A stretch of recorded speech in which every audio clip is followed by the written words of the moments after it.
Hello everyone, welcome back into this channel, and in this video I would like to show you the way how to hide an applications from your home screen and how to find it back on iPhone. So here is the home screen that I have. The device that I use today is iPhone XR, and here is the home screen, and I got like several applications on my home screen. I actually don't like to crowd home screen, so let's just hide several application.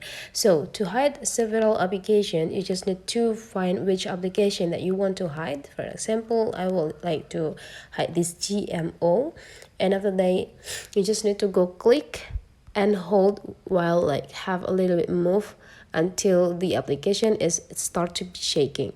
And whenever those application is shaking, go click this minus symbol on the corner, and after that go click this remove from home screen, so that those applications will be hidden from the home screen and you cannot find these applications in home screen.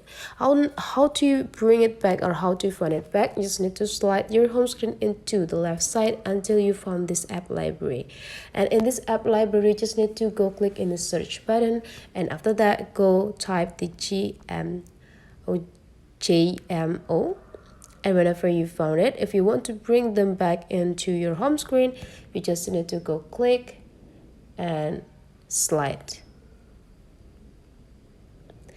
So that is the way how to hide and how to find the hidden applications back into your home screen. Hopefully this tutorial today is useful for you. Don't forget to leave some comment, like, and subscribe into this channel, guys, and I'll see you for the next video.